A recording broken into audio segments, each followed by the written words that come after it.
नमस्कार दोस्तों, मेरा नाम है अर्जुन और आप देख रहे हैं भूतिया डायरीज।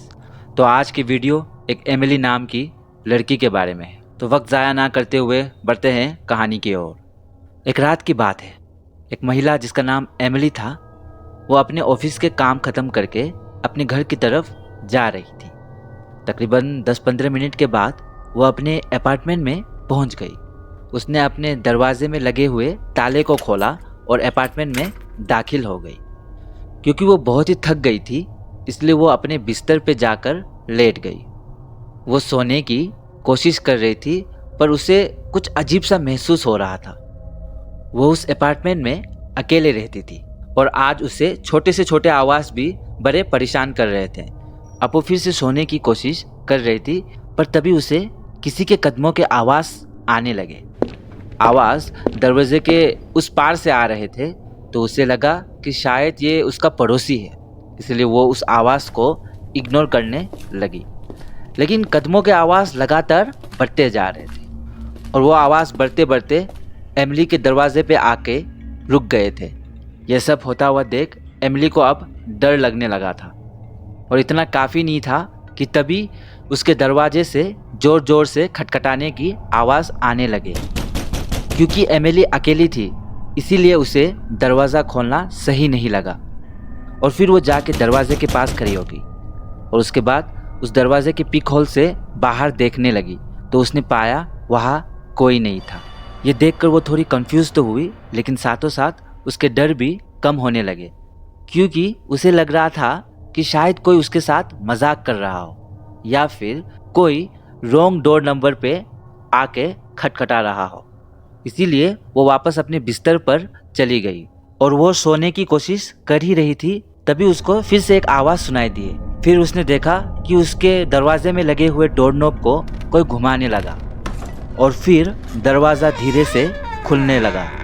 एमिली बिस्तर से झट से उठ गई और डर से कांपने लगी जब उसने देखा कि एक काला साया उसके कमरे में प्रवेश करने लगा था। वो उसका चेहरा तो नहीं देख सकी, लेकिन उसने महसूस किया कि वो साया उसके नज़दीक आ रहा था। एमिली पूरी जोर लगाए हुए चिल्लाने की कोशिश कर रही थी, लेकिन उसके मुंह से कोई आवाज़ नहीं निकल पा रही थी। वो साया एमिली के बिस्तर के एकदम पास आ गया था और बस एमिली को ही देखे जा रहा था। एमिली को उस साये का सांस अपने चेहरे पर और उस साये का हाथ अपने बदन पर महसूस हो रहे थे।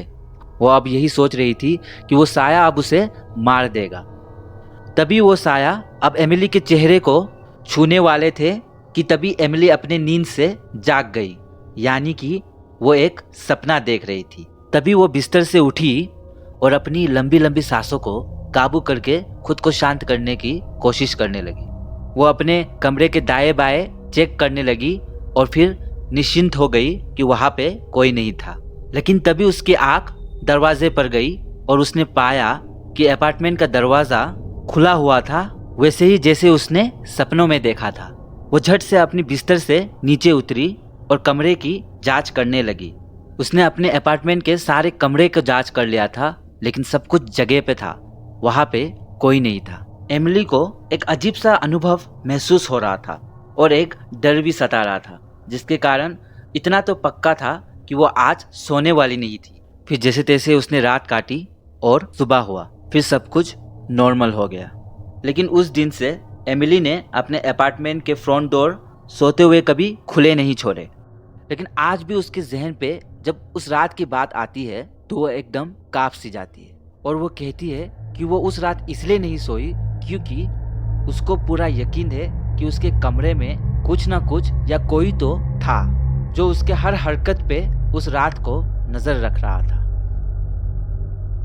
इसी के साथ कहानी खत्म होते हैं। आशा करता हूँ आपको कहानी अच्छे लगे होंगे। अगर आपके पास भी ऐसी कोई डरावनी या कहानी है तो आप उसे नीचे डिस्क्रिप्शन में दिए गए ईमेल आईडी पे भेज सकते हैं, या फिर हमें इंस्टाग्राम पर भी मैसेज कर सकते हैं। मैं मिलता हूँ आपको अगले वीडियो में, तब तक के लिए आत्मा से बचकर रहिए।